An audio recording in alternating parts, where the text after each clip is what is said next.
Bonjour mes amis, bonjour Wendy. Alors là je dis pas bonjour à l'esprit parce que je vais vous parler de séries télévisées, puis je reviens tout de suite après. Il est tard et 7h42, nous sommes le samedi 16, je vais faire la voyance tout de suite après là, à partir du lundi 18. Quand on a le téléphone et qu'il est si tard, on n'est pas à l'abri d'être interrompu, hein, vous le savez. Bon, j'espère que vous allez bien. Moi, je suis pas venue de la semaine, je suis atterrée. Vous voyez, là, en plus, là, je viens de faire des mises à jour sur l'ordinateur et ça souffle. Mon ordinateur, il souffle par le nez. Oui, je bois encore du café. Je suis loin d'avoir fini mon café parce que je me couche beaucoup plus tard. Du coup, je me réveille beaucoup plus tard. Bon, vous savez tout. Donc, j'ai envie de vous parler de séries télévisées, là, tout de suite. On va parler politique tout de suite après avec la voyance de la semaine. C'est à l'arrache, hein. Voilà, j'arrive à l'arrache. Donc, comme d'habitude, on me dit exactement. Donc, pourquoi je viens vers vous? Parce que il est temps de se mettre devant la télé, je crois, tout simplement. Hein.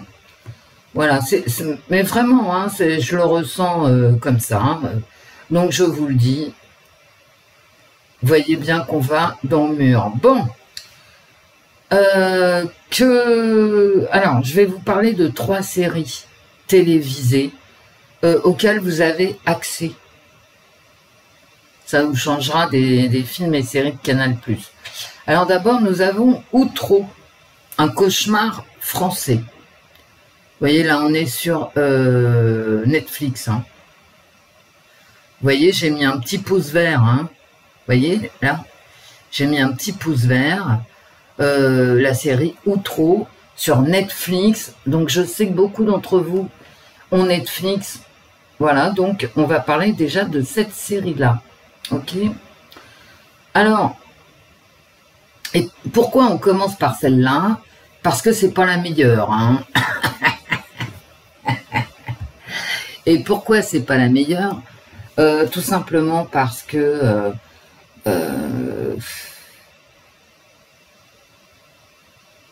on est dans la même configuration que le juge Burgot, c'est-à-dire qu'on n'a pas le choix. Soit on donne la parole à Dupond-Moretti, et forcément, comme il est ministre de la Justice, qu'est-ce que vous voulez que je vous dise? On est quand même un peu tenu, hein.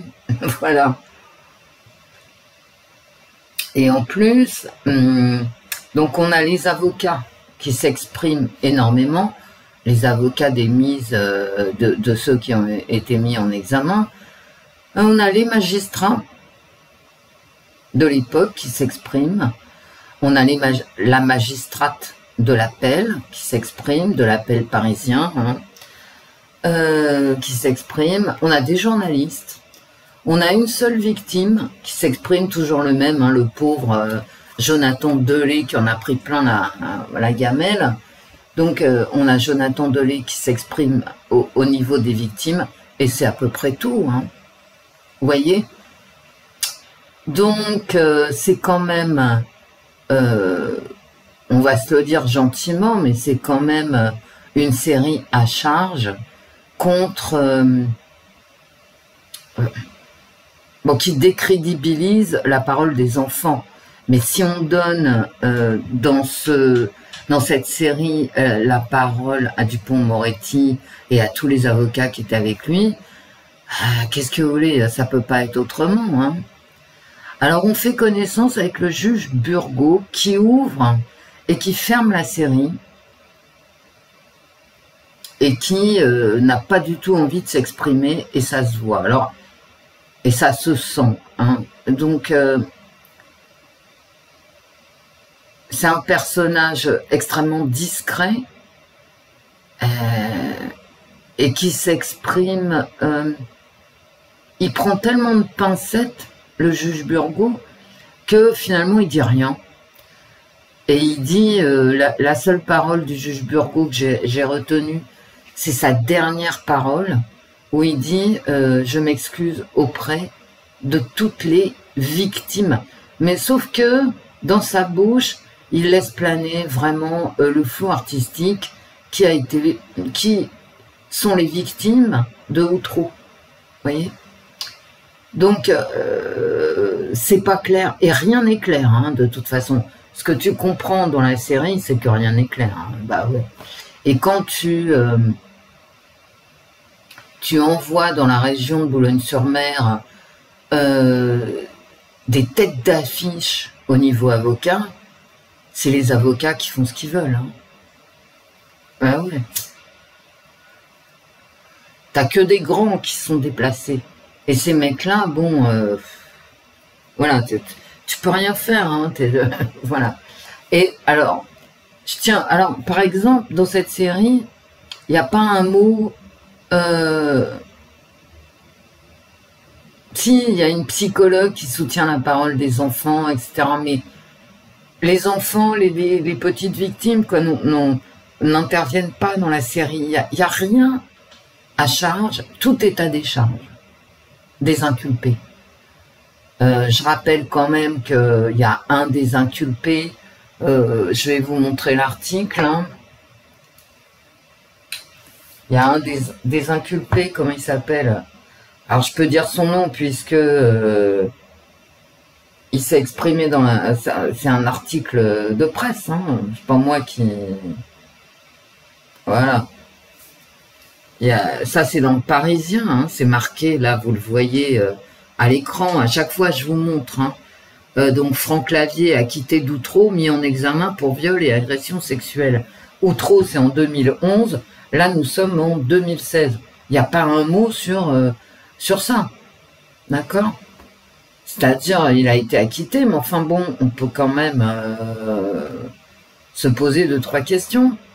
En 2023, 23 janvier 2023, l'affaire Outreau sur France 2. Pour Jonathan Delay, c'est catastrophique pour la parole des enfants. Jonathan Delay, sur mon Parisien, là c'est toujours le Parisien, c'est lui qui apparaît tel quel, hein, tel que vous le voyez là, dans la série. C'est le seul à témoigner. Bon, très bien. Alors, est-ce que j'ai apprécié ou pas cette série? Ben non, pas vraiment, parce que justement, on a la parole dominante. Il faut que je vous retrouve un truc là tout de suite. La parole dominante, c'est la parole du camp Dupond-Moretti et de ses camarades avocats. Pourquoi pas, hein, je veux dire, voilà, chacun a le droit encore de penser ce qu'il veut. Hein. C'est glauque, hein, je vous le dis tout de suite, c'est glauque. À cause de ça. Alors,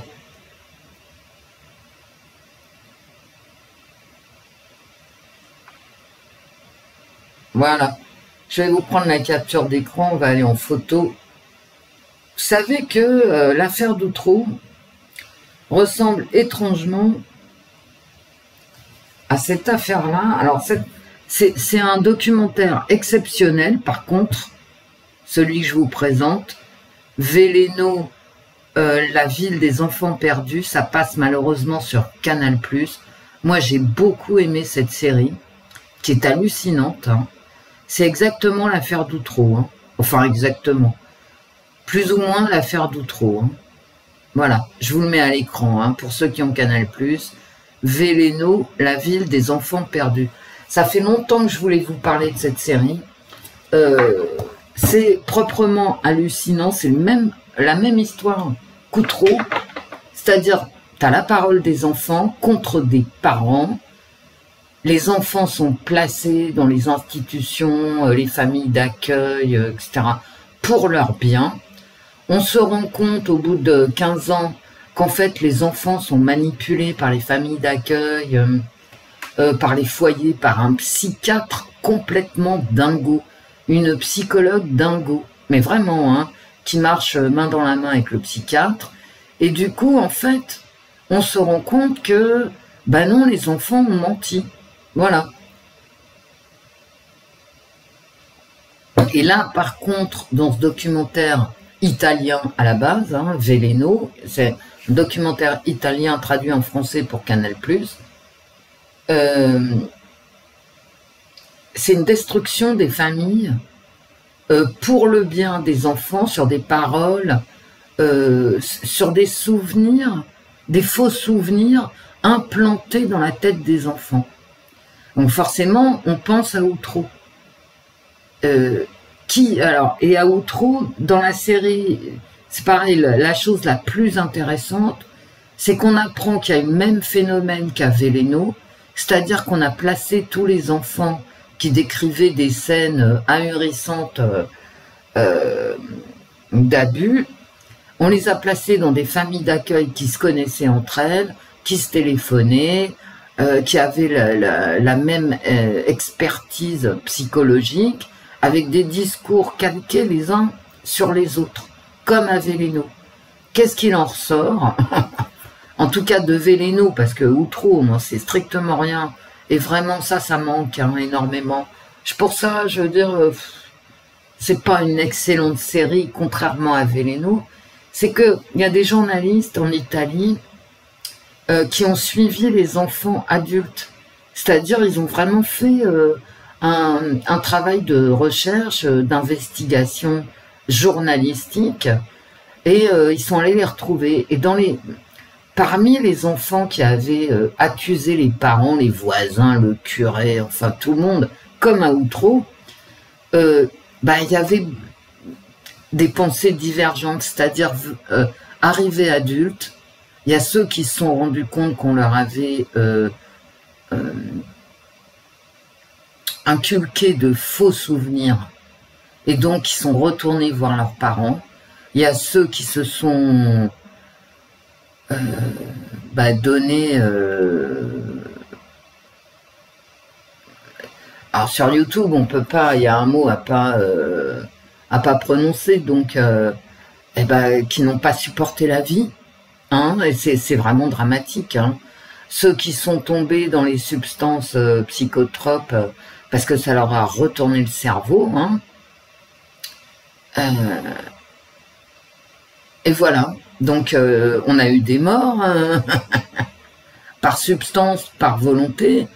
On a eu ceux qui sont retournés vers les parents, et il y a eu ceux qui ont continué à haïr leurs parents et leurs proches, hein, y compris les curés, les voisins.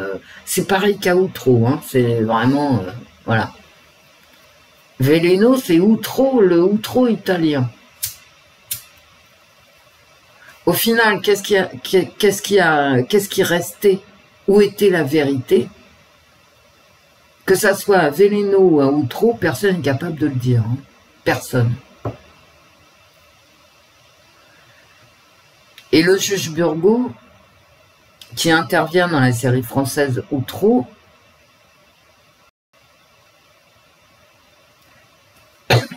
il ne revient pas sur son instruction. Il dit pas, par exemple, mon instruction, je me suis planté, j'étais jeune, patati patata, j'ai rien compris, je suis désolé. Non, il n'a pas ce discours. Comme à Veleno, hein. À Veleno, que ce soit les psychiatres, les magistrats, etc., à aucun moment ne disent on s'est planté, c'était des faux souvenirs qu'on a implantés dans le cerveau des enfants. Non. Donc en fait, dans les deux cas, que ce soit Veleno ou Outreau, la vérité, on ne la saura pas. Et personnellement, hein, quand je vois ce qu'a fait le juge Burgot, c'est-à-dire chercher, remonter les noms, etc., on ne peut pas lui donner tort. Non, réellement, moi je lui donne pas tort. Il a peut-être envoyé des innocents en mise en examen, il les a mis sous les verrous, d'accord, bon, mais vous voyez, Qu'est-ce que vous auriez fait à sa place? Alors, ce qui est intéressant aussi, c'est que Jonathan Delay, lui, dans la série Outreau, il dit, moi, je sais que j'ai raison, je n'ai pas menti, oui, il y a eu un crime, etc. Bon, un crime sur une petite fille, personne n'a retrouvé le corps, personne n'a retrouvé la gamine, enfin, vous voyez, bon, bref. Mais ni Jonathan Delay, ni le juge Burgot ne remettent en cause leurs efforts de l'instruction, vous voyez.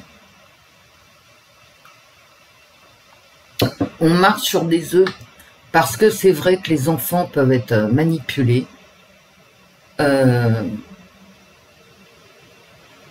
c'est vrai aussi qu'à un moment donné, quand on entend des choses pareilles, c'est normal que tu ouvres un dossier d'instruction à rallonge. Que ça soit à Veleno en Italie ou que ça soit à Outreau en France. Bref, on n'en saura jamais rien. Surtout que maintenant, et c'est ainsi, c'est la réalité. Quand Dupond-Moretti, dont je ne parlerai pas plus avant, quand Dupond-Moretti se retrouve ministre de la Justice, mais qu'est-ce que tu veux faire, hein? C'est la star, hein, c'est la star d'Outreau, Dupond-Moretti. Et d'ailleurs, dans la série, ça ressort. C'est un peu pénible, hein, t'as vraiment beaucoup de stars, avocats stars médiatisés, etc. Et notamment Dupond-Moretti qui fait la pluie et le beau temps dans ce procès. Alors, qu'est-ce que ça pose aussi comme question, quoi?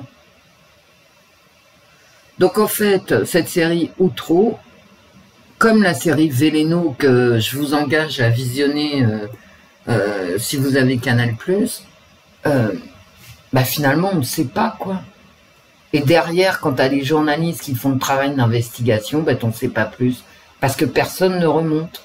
Enfin, je tiens quand même à rappeler, parce que dans cette série Outreau, ils ne le rappellent pas, et c'est normal parce que Dupond-Moretti, parce que ministre de la Justice quand même. Mais il y a quand même ce fameux Franck Lavier qui en 2016, voilà, il a été acquitté en 2005, lui. Hein. Acquitté en 2005, il se retrouve mis en examen, je crois, je vous ai présenté l'article hein, du Parisien, pour les mêmes faits, hein, c'est-à-dire abus sur enfants. Voilà. Donc, le flou artistique, hein, voilà, le flou artistique. Ceci dit, je pense que il est vrai, et notamment parce que là, la justice a fait n'importe quoi, que ça soit à Veleno ou à Outreau, c'est-à-dire placer les enfants dans des familles d'accueil qui communiquent entre elles, qui ont les mêmes psy-experts, etc. Non, je veux dire là, la prochaine fois, quand ça arrive, parce que ça arrive, non, il faut faire attention que les enfants ne puissent pas communiquer entre eux, ni les familles d'accueil, ni les psys, ni les psychiatres, ni, vous voyez, bon. Mais bon, à l'époque, je pense, comment il s'appelle, Burgot, il a fait au mieux, quoi. Il a fait au mieux pour protéger les enfants, je le pense sincèrement. Voilà, sinon il se tait, hein. Il dit rien. Il garde ses fesses. et on comprend, hein, humainement, voilà.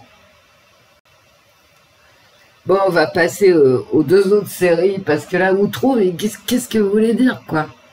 Alors, c'est pas une super série, contrairement à la série italienne, la Veleno. Non, avec la présence, l'omniprésence, que ce soit... ouais, voilà, l'omniprésence, filmée en 2024, filmée en 2011, filmée en 2015, tu vois Dupond-Moretti. En fait, la star, c'est Dupond-Moretti. Outreau, c'est Dupond-Moretti. Alors, la bonne question, c'est qu'aurait donné le procès d'Outreau sans les avocats stars et la star ultime, Dupond-Moretti? Qu'est-ce que ça aurait donné? Voilà. Et là, Burgot se tait. Ben, moi, je le comprends, hein, Burgot, ça va, quoi. Hein, c'est bon. Un jeune magistrat, et c'est pas parce qu'il est jeune qu'il est débile, hein, pas du tout. Il y a des très vieux qui sont très cons, quand même. Donc le fait qu'il soit jeune, moi ça me bof, ça me touche pas particulièrement. Il a fait du zèle, hein. Voilà, il a fait du zèle, et puis au bout d'un moment, bah, il s'est retrouvé complètement submergé, et puis il a été mis de côté. Voilà. Et maintenant, ça fait des années qu'il est magistrat, hein, à la Cour de cassation. Il a peut-être envie qu'on lui lâche voilà, la grappe. Hein. Bon, en tout cas, vous, à regarder, quoi. Bon, par contre, à regarder absolument. Alors là, on est sur France 2. Je suis allée voir comment on disait France 2 maintenant. Non, mais n'importe quoi, la Wendy. France 2, Sambre. Et là, je tiens à vous remercier, mes amis, parce que c'est quelqu'un en commentaire qui se reconnaîtra, qui m'a dit, mais va voir Sambre. Je suis allée voir Sambre, vous voyez, je vous écoute. Ah oui, je vous lis et je prends en considération ce que vous me dites. Alors, vous voyez, j'ai mis un petit bonhomme vert, hein, j'aime, voilà, Sambre, de Jean-Xavier de Lestrade. Alors, Jean-Xavier de Lestrade, c'est un mec qui fait des documentaires, des docu-fictions, c'est lui qui avait écrit ce fameux documentaire Soupçon ou Staircase sur cet Américain soupçonné d'avoir balancé deux femmes hein, dans deux escaliers différents. Ce documentaire a fait le tour du monde. Alors Jean-Xavier de Lestrade, c'est quelqu'un de très discret.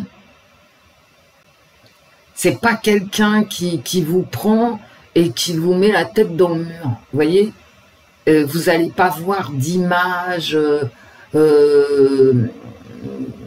de violence sexuelle.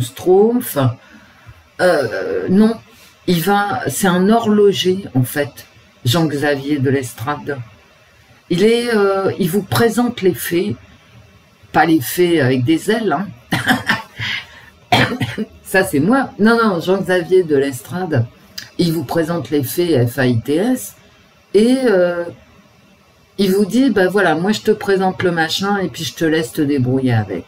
D'accord? Il n'est pas dans le pathos.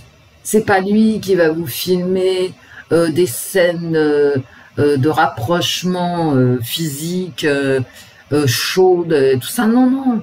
Ni de coups, ni de blessures. Non. Il est très pudique. Mais en même temps, il a une écriture absolument fabuleuse. Vraiment, son écriture de cette série Sambre, elle est exceptionnelle. Il aurait dû avoir un Oscar de quelque chose, mais on a préféré cette daube infâme de Anatomie d'une chute, lui, mais qui vaut rien. Mais bon, passons.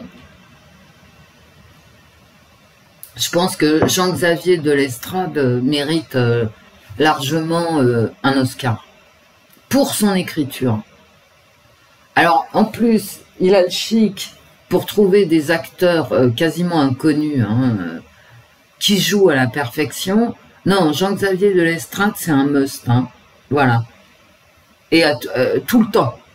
T'es jamais déçu avec ce mec. Jamais. Et Sambre, il fait un travail d'écriture, c'est pour ça que j'insiste.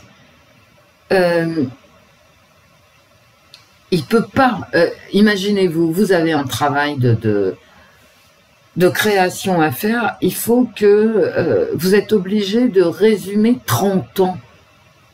30 ans d'agression sexuelle, 30 ans de vie des protagonistes, et il y a 50 victimes, au moins 50 victimes, et un coupable, forcément. Là-dessus, il y a les commissariats de police.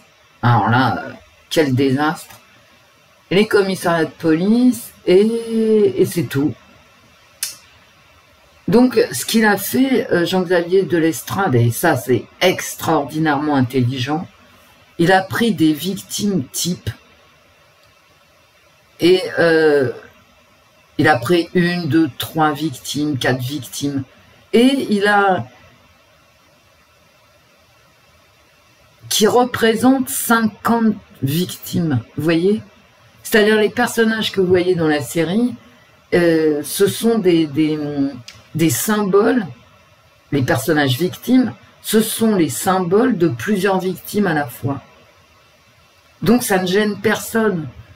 Ils ne montrent pas du doigt, à part bien évidemment le coupable. Qu'est-ce qui montre du doigt, à part le coupable?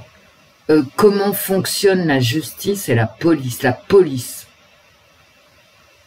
Pendant 30 ans, tu as un coupable, mais vraiment qui fait n'importe quoi, hein, qui est grave, hein, parce que là, moi je vous parle d'agression sex-schtroumpf avec violence, hein, avec menace de mort, avec couteau, voilà. Et il continue pendant 30 ans. Et la police, alors non seulement ne met pas la main dessus, mais en plus au départ ne prend pas la parole des victimes au sérieux. Et donc à travers sa série, on voit l'évolution de ce commissariat de police. Réécrit bien sûr par Jean-Xavier de Lestrade. Hein. Ces gens n'ont pas vraiment existé, à part qu'ils donnent des noms, mais bon, ils réécrivent, quoi. Et on voit aussi le fonctionnement de la justice. On nomme des juges d'instruction, toujours jeunes, hein. Ça nous ramène à notre ami Burgot, de jeunes magistrats qui veulent vraiment travailler, qui se retrouvent face à une pile de dossiers invraisemblables et finalement devant le mur d'un travail de police qui n'est pas fait, un travail d'enquête qui n'est pas fait. Je vous conseille de regarder cette série, elle est réaliste tout en étant réécrite. C'est un chef-d'œuvre de l'écriture. Le coupable aussi, il est écrit tel quel. Enfin, il n'y a pas de travail de réécriture sur le coupable. Hein. On donne son nom, etc., son vrai nom. Bon, ce sont les victimes qu'on protège. Ce sont aussi les commissariats de police et les magistrats que Jean-Xavier de Lestrade protège, parce qu'on les voit travailler, hein, avec un crayon à papier, et dans les années 80, 90, un crayon à papier, un cahier, et la magistrate qui a le plus travaillé, bah, finalement, elle n'en pouvait plus, a failli tomber malade, et voilà. Et elle a pris une mutation pour sa santé, hein, mentale et physique. Hein. Et on voit tous ces gens travailler. Finalement, pourquoi? Bon, je vous conseille de regarder cette série qui est extrêmement touchante. C'est une série même qu'on peut regarder en famille avec les enfants, parce que grâce à Dieu et merci, Jean-Xavier de Lestrade à aucun moment ne montre les faits violents, parce qu'il n'y a pas besoin, tout simplement. Voilà, il n'y a pas besoin de voir. Bien sûr, on voit qu'il montre que c'est avec violence, mais on ne voit pas, ok? Il montre pas. Et, vous savez, on n'est pas sur du Netflix stupide. Voilà. On est sur vraiment une écriture pudique, mais ciselée. Et vraiment, ça fait mal. Hein. Ça fait surtout mal pour la police et mal pour la justice. Mais en même temps, c'est le système qui est comme ça. Lui, Jean-Xavier de Lestrade, il dénonce le système, pas les gens, parce qu'on voit les gens, c'est-à-dire les flics, les magistrats, qui bossent, ils font ce qu'ils peuvent, mais avec un élastique et un taille-crayon, quoi. Ils peuvent pas... voilà, comment faire mieux avec rien, ok?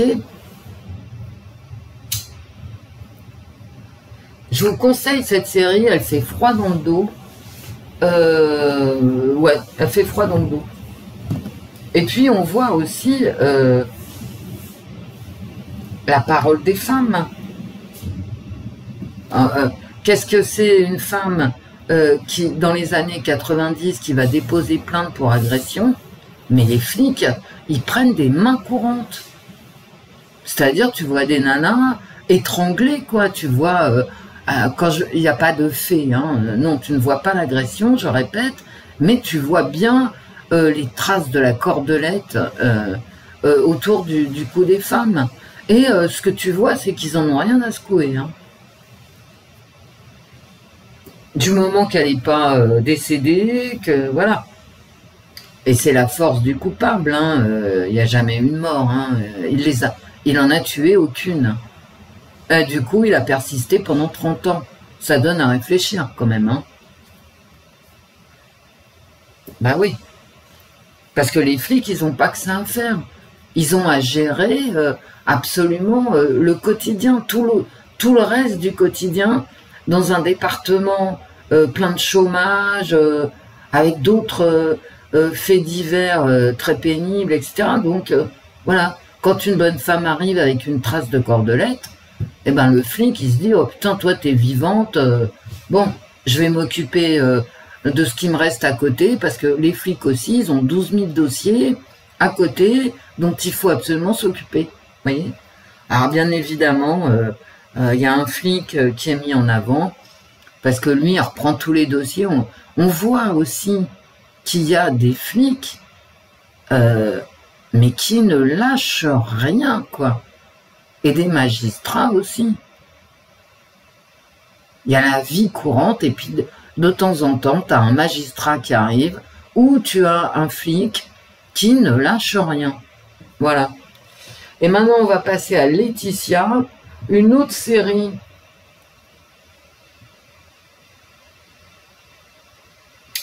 Laetitia, que je vous montre à l'écran, hein, parce que je sais que vous m'écoutez en faisant la vaisselle, et c'est bien normal, et j'aime bien le penser, et c'est sur Polar Plus. Hein. Alors, voilà, sur Polar Plus, on a cette série Laetitia, du même Jean-Xavier de l'Estrade. Alors, c'est un gage de qualité. Hein. Je ne l'ai pas fini, cette série, je vous en parle, parce que comme d'habitude, c'est ciselé. On présente effectivement Tony Meillon, Laetitia Perret, le père de Laetitia Perret, et comme j'en avais déjà parlé du crime de Laetitia par Tony Meillon, je tiens à vous dire que Jean-Xavier de l'Estrade, je vous avais dit à l'époque, Laetitia Perret et Tony Meillon, c'est une rencontre karmique. Hein. Voilà, il fallait qu'ils se rencontrent. Et ce que j'ai vu tout de suite quand Jean-Xavier de l'Estrade présente le père, le vrai père, hein, de Laetitia Perret, en fait, le vrai père de Laetitia Perret, c'est un Tony Meillon soft. Vous voyez? Je ne sais pas si je peux dire ça, mais je le dis. C'est-à-dire, c'est un être nerveux,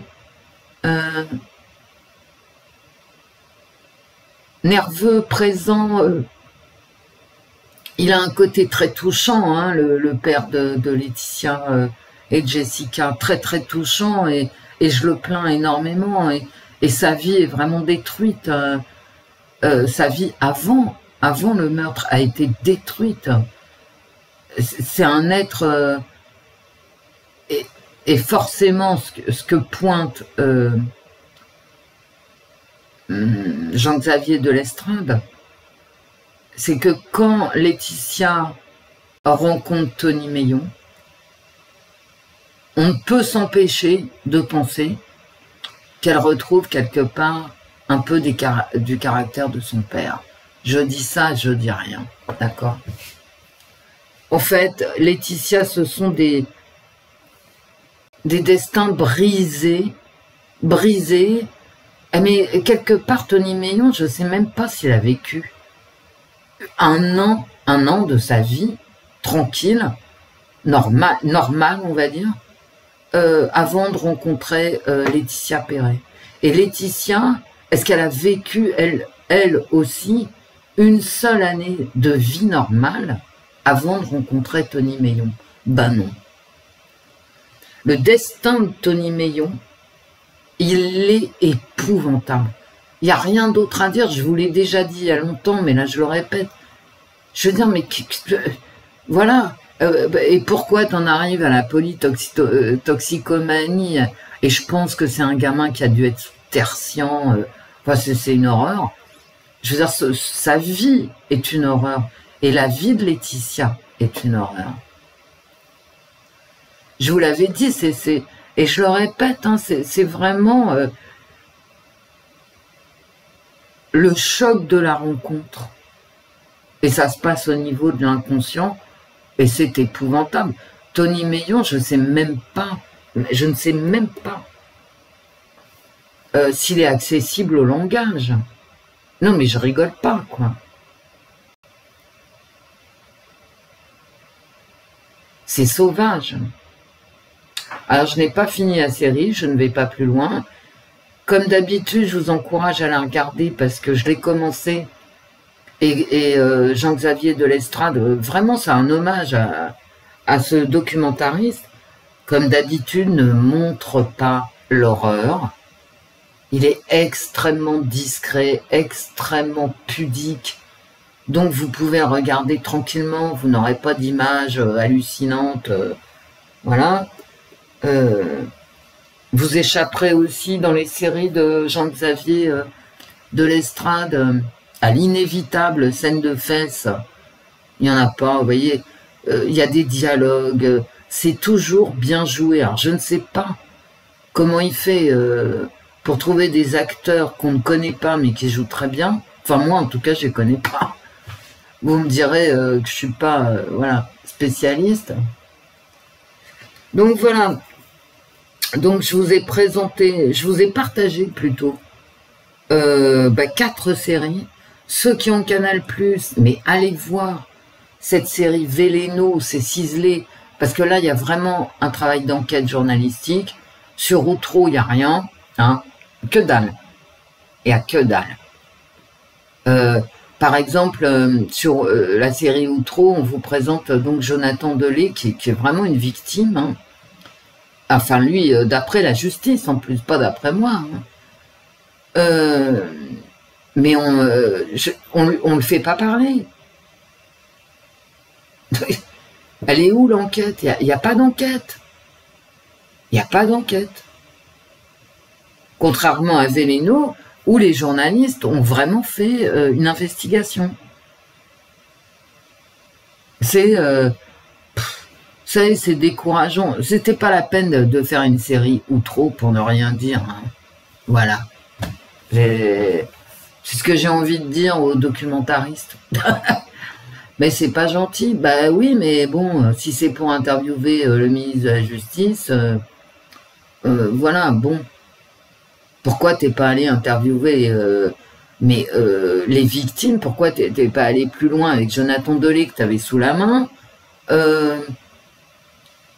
Le juge Burgot, de toute façon, il peut pas parler. Hein, vous en avez...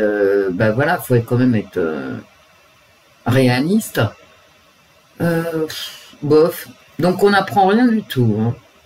On n'apprend rien. À part que c'était une affaire ratée. Voilà, c'est raté. Bah oui, mais si tu fais un documentaire ou trop pour me dire à moi que c'est raté, bah ça va, on a compris hein, quand même. Hein. 2011-2024, on a compris qu'il y a eu des ratages. Voilà, je vous laisse mes amis, je vous fais des gros bisous, je reviens tout de suite. Quand la vidéo est uploadée, je reviens tout de suite pour la voyance de la semaine. Gros bisous, à tout de suite.